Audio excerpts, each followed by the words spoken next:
Where on earth?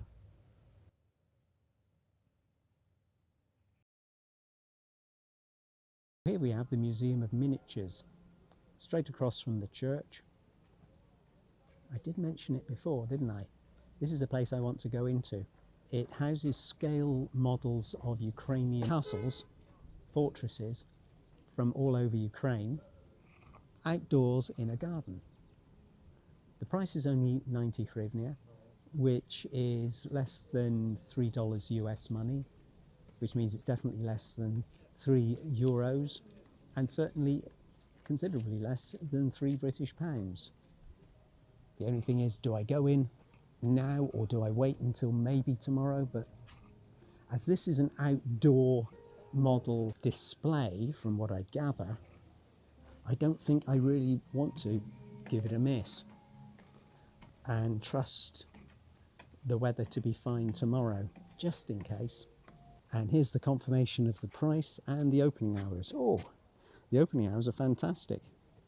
Open from 9 in the morning till at least 9 in the evening.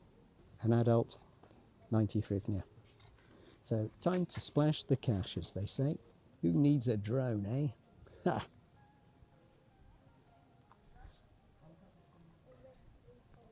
What have we got here? Oh, Lutsk. Never been to Lutsk. I knew they had a castle there. I knew it was significant.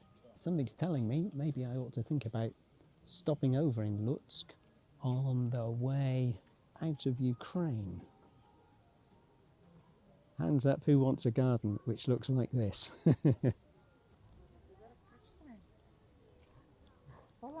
What we've got here is the castle of the Schönborn Counts in Zakarpattia. The originality of the palace is that it has 365 windows, number of days in a year, 52 flues, as in the year of the week, number of weeks in the year it means, and 12 inputs, as in number of months in the year.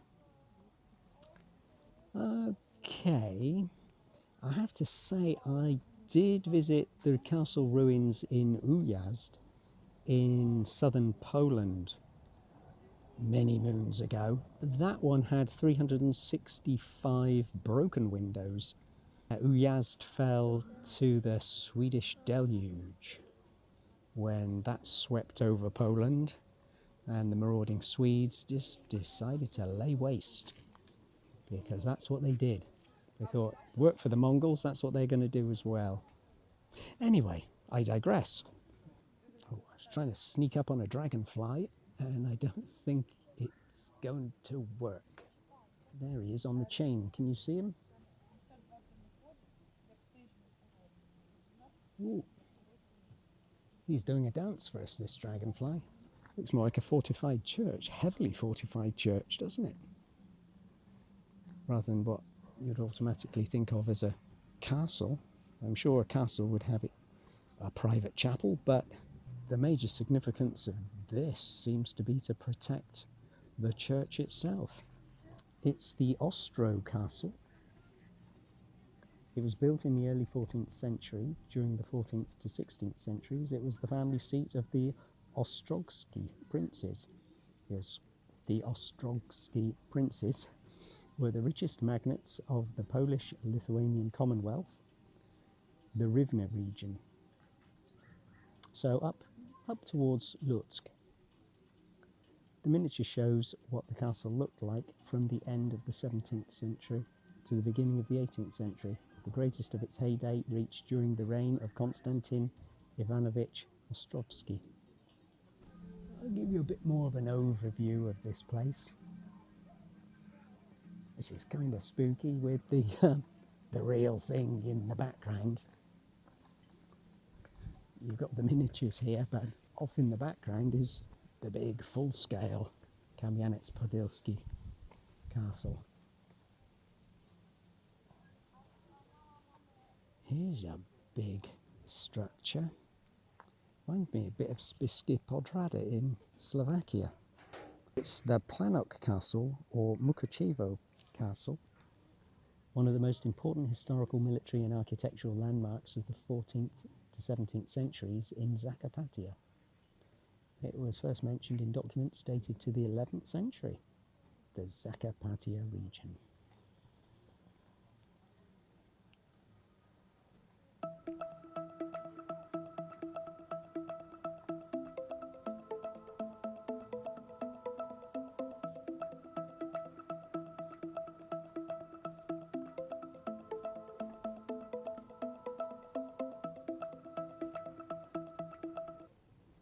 Well, for a castle collector, a castle hunter, you can say you're getting to see a lot of castles in one day. Look at this. What an incredible view. This is one of those feast for your eyes, it really is. Completely unique from my perspective. I've never been in a situation like this before. A trilogy of castles, but only one is real. Let's inquire as to the name of this one. This one's got a far smaller church, but again, it's quite significant. Oh, ho, ho, ho, ho, ho. Do you want to pronounce that? Medjugorje, the Medjugorje Castle. A Renaissance-style fortification landmark of the 16th century. First documented account of the fortress is dated 1516 in the Khmelnytsky region, where we are at the moment. The miniature shows what the castle looked like from the end of the 19th century to the beginning of the 20th century. The walls of the buildings were covered with white limestone, and the castle received the romantic name White Swan. Very nice too. I am curious now. It would be interesting to see alongside the replica castles what they look like, how ruinous the remains are today. Handheld drone footage is now taking us to Bihorod-Dnistrovsky Fortress, or Ackerman Fortress, a historical and architectural landmark of the 13th to 15th centuries. Most historians believe that its founders were the Genoese in the Odessa region. Oh, right, yes. Between Odessa and the border with Romania. Some say best viewed from a boat trip, I've heard. The miniature shows a part of the fortress, the garrison yard and citadel, reproducing their look at the beginning of the 19th century. Located on the rocky shore of the Dniester estuary, on the site of Thera, ancient Greek city, 5th to 4th centuries BC. It's another one I didn't get to see. Mind you, when I visited Odessa, it was just a quick weekend trip, which wasn't long enough. And yeah, it was unsatisfactory, that brief trip to Odessa. I might need to go again. And after 20 years, I think, well, 18 years actually, I think I'm overdue for another visit to Odessa. The words fortified manor house are screaming at me. I wonder if it's just one artist who did this, or if it's a whole team. Wouldn't be surprised if it was a team of people, because otherwise it would take forever, wouldn't it?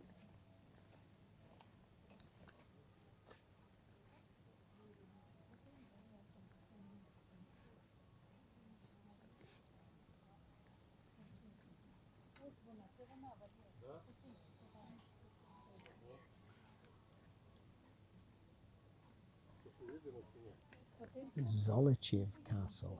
The construction of the castle was funded by Jakub Sobieski, not Jan III, Jakub. It was designed by an unknown Italian architect and built in 1634 as a defence fortress. So perhaps Jakub was the father of Jan, maybe? In the Lviv region. Represents a neo-Dutch type of protective structure and refers to monuments such as Palazzo in the fortress. That is, it combines the functions of protection and housing. The Leskova Castle, built in the 1850s by Kazimierz Dachowski, who requested the castle to be styled as a medieval English castle in the Cherkasy region. In June 2013, it received the status of a historical cultural reserve of national significance.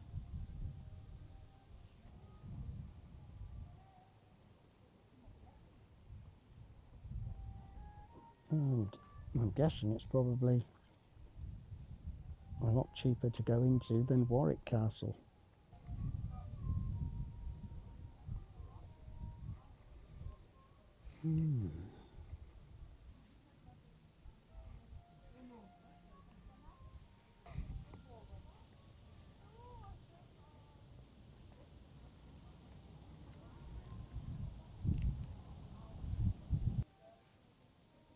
Plenty to see in Ukraine for lovers of castles. Look at this. Like a French chateau, isn't it? With strange pointy bits. Seems to have grown up out of the defences and kind of grew too big. Forteresses Castle was built in 1635, 1640. Hetman Stanisław Koniec-Polski. The Lviv region is one of the best in Europe examples of combination of Renaissance palace with bastion fortifications. Well, is it? Because I'm not thinking the two really work together at all. It looks cumbersome and bizarre to me. Interesting, but cumbersome and bizarre. And sure as heck I would love to visit it, nonetheless. Oh, I think I'm seeing a weakness in the defences. Of course, it's a scale model, but at the same time, you don't really know how high up some of these places are perched, do you? It could look as though, for example, oh, those windows are a bit low. Yeah, but maybe there's a huge drop-off of 100 feet or 100 metres to the bottom of a ravine, for example. There's only so much the scale models can tell us. And here, this one is Svers Castle, or Svij Castle, established by Martin and Andrei Shversky.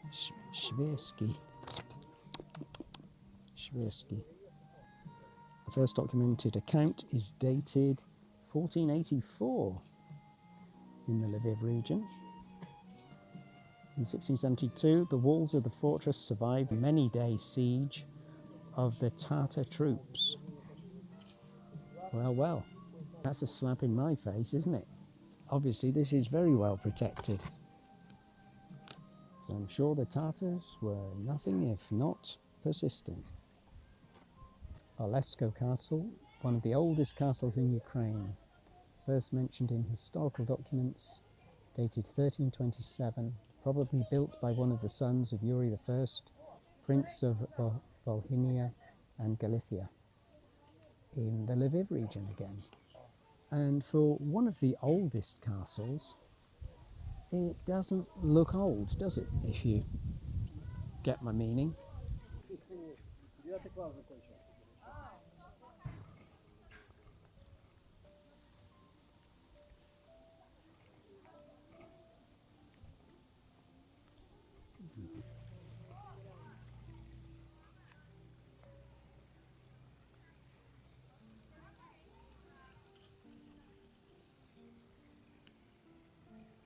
And here we have the star of the show,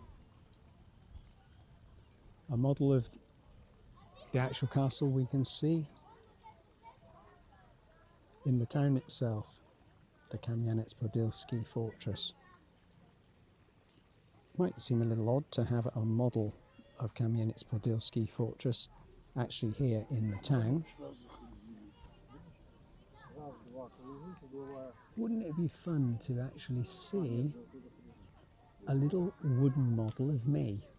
I think it would be fun anyway. A little scale model of me somewhere, walking along the battlements, sticking my head out, or walking along the bridge perhaps.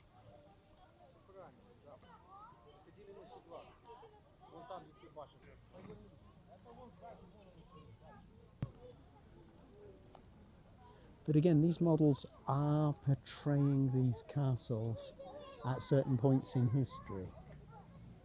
Therefore, somebody who really knows their stuff might well come along and say, oh, well, that wasn't there in the 17th century.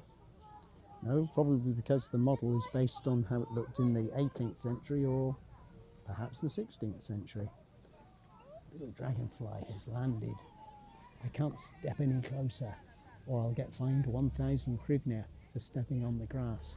And I don't want to do that. Like a dragon has just landed, but it's only a dragonfly.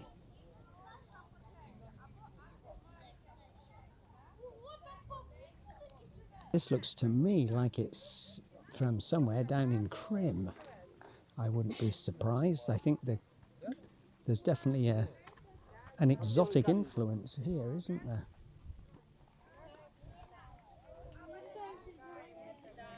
Oh, I'm close, but not close enough. It's the Petrivsky Castle, or the Castle Manor of the Kurises. Colonel Ivan Kuris built it as a manor for himself. Constructed 1810 to 1820.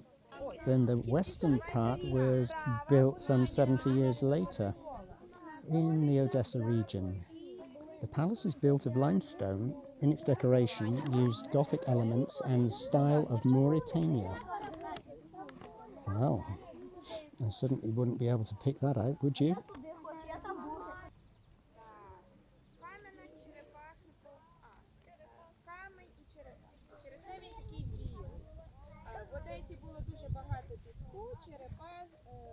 And it's a real mishmash of styles, isn't it? The Popov Manor House. Doesn't sound like a castle, but you haven't seen it yet, have you? Built in the 1860s as the manor house of the Popov noble family in the Zaporozhye region. Again, a mixture of architectural styles, and yeah, it is a mixture, isn't it? It's got folly screaming out of its turrets. That doesn't mean I don't like it. I like follies in general. What a quirky little country pad to have. Oh, here's a castle I've seen. Uzhhorod Castle, built from the end of the 10th century to the beginning of the 11th, when the plain land of Zakarpattia was controlled by the Kingdom of Hungary. The castle served as an administrative centre of the Ung Comitat.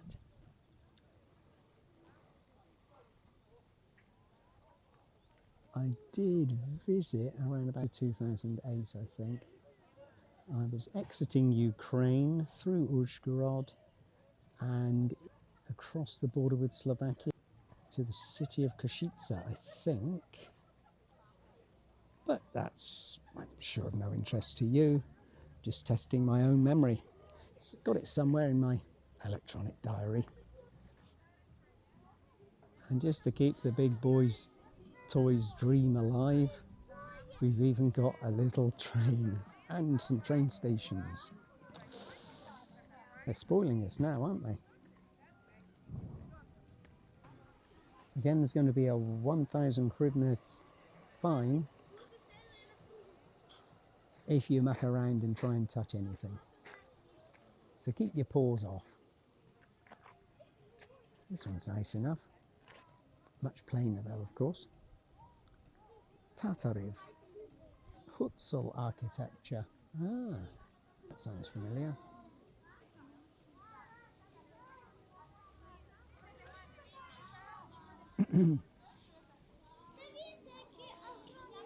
Oh, and here it comes again. Here it comes.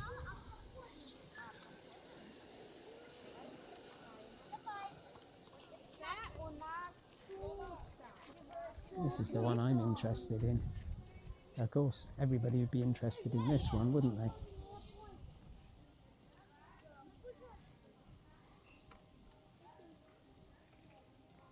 Chernihiv.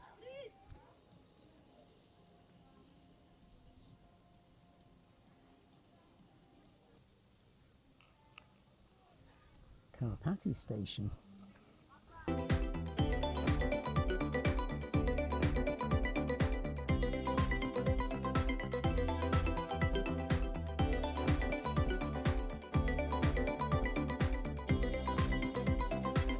Tustan, medieval cliffside fortress city and customs site of the 14th to 16th centuries.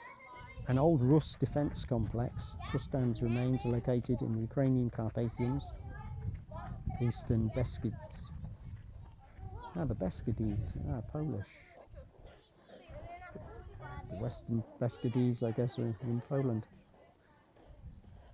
Again in the Lviv district, near the village of Urik, which I think is Tibet, doesn't it?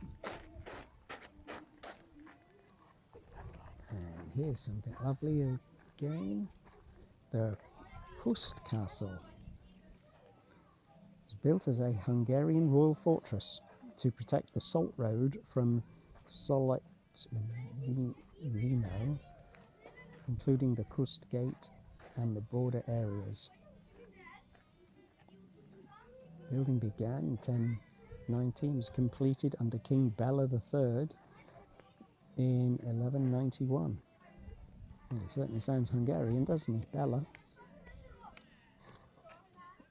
So we can see the Zakarpattia region of Ukraine is rich in castles, as well as natural beauty, of course, with the mountains.